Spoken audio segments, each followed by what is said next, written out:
Hey guys, welcome back to Planet Coaster 2. Delving back into the epic collaboration park I've been working on, Project Viking. This is a full park themed in the Viking style, and after about 3 months work, we're almost finished. There's a bit of an unscheduled break over Christmas and January, curse of the creative block I'm afraid. Happens to the best of us, I think. Anyway, last episode, which you can catch on Mrs. T-Rex's channel, she's built us a lovely car park here. And she's also finished off some of the rides that she was working on in the village area. Ride2 Plays has also put in an immense amount of work in the park and created this area over here, which is kind of a secondary village for the park. I myself have also finished off the water park and the water park adjacent facilities and stuff. There is a couple of rides back here, which with that complete, that is essentially all fundamental aspects of this park completed. Full park tour will be coming very soon. However, there is one small thing I've wanted to add to this park, haven't got to it to now, which is actually a good thing because the last update a couple of weeks ago on the PC version, you can now add your own audio and visual media. Now, this little island in the middle of the park, guests can't get here. It's purely a visual thing. I think this would be a perfect place to set up a firework display.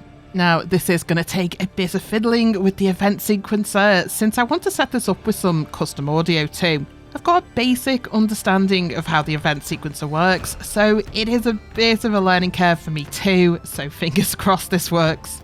Okay, I've been having a play around, set up a new park for the fireworks display, and that'll be blueprinted and moved across when it's ready, just to minimise the distractions. Setting this up so that the fireworks launch from 2 boats. Now, I probably will get rid of the sails before this is finished. It's not realistic really, is it? Having flammable materials around explosives, so they'll be gone. Now, testing out the fireworks, I initially set them all out in the corner here to figure out exactly what each of them does. So creating a bit of a racket over here in Explosives Corner. There is a good variety of fireworks, including some of these little ones. Oh, and scaring the birds there. Yep, in-game pigeons not happy with the noise. Anyway, so that test area, been moving the fireworks over one by one and adding them into the sequencer that I've set up here. Let me show you where I'm up to with this. So into the sequencer, and this brings up the display for this. I'm nowhere near complete yet, and it is starting to get quite complex with the amount of fireworks that are going in. Each individual firework launch you can see visualised here is timed to music. I've added a custom track which I think fits the type of firework display I want to create. And I will say setting all this up is a slow process. The sequencer, whilst it's better than the one that was in Planet Coaster 1, it still has some quirks and frustrations with it. So it's sort of a test of perseverance. Anyway, let's do a test and I'll show you where I'm up to with what I've got in so far. I think the speaker playing the song a ways back because the fireworks go so high. If I'm too close, I can't see them. And if I go too far back, the music fades out to nothing, which is pointless because I'm trying to get this all synced up in time with the music. I'd say I'm about 3/4 of the way through the song, getting the core fireworks keyed up. I will be adding more fillers before we're done. And yeah, like I say, it's been slow going to get through all of this. Also, this song is now seared in my brain for the foreseeable future, playing it over and over again every time I have to add a new set of fireworks. It is a test of patience for sure. I am slowly getting there. I'd say this is at least 10 hours of work up to this point. That is including choosing the music, of course, and getting the basic setup, I'd say. It's all starting to come together. Actually, you can't see this very well in broad daylight, so let's switch this to the nighttime view. There we go, that's showing a bit more clearly how this is going to look when it's finished. Really hoping the effort's worth it. One good thing with this is I've got a lot of repeatable elements, so the core fireworks that are set off in time with the music rhythm, they're all repeatable. Just annoying that I'm having to add each element individually. Hey ho, that is the sum of my efforts so far. We are getting to the end of where I'm up to. There's still loads to go. I'd say we're about 3/4 of the way through. Still got a bit left to key in, and then I'll be going back and adding more elements to beef it up a little bit, basically.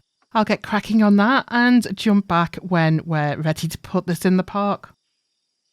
Right, I think I'm done. Looking a little different than it did before. I did get rid of the sails on the boat. Felt that was too unrealistic and would go up in flames if I left them there. Fireworks are also hidden. I did start off, I put them all on the boat and it was affecting how the display looked. Having so many fireworks all concentrated so close together didn't look great. So some are on the boat, well, under the boat, and some are spread out a little bit further, conveniently all hidden under the ground so that it looks better when I put it into the park, which we will be doing imminently. I would say, though, pulling all this together, I have accumulated some tips and tricks in how to do this, so happy to do a little tutorial once Project Viking is out of the way.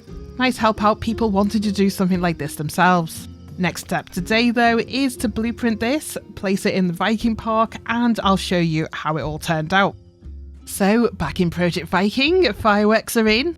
Fit really well in this eastern section of the little island in the middle of the lake here.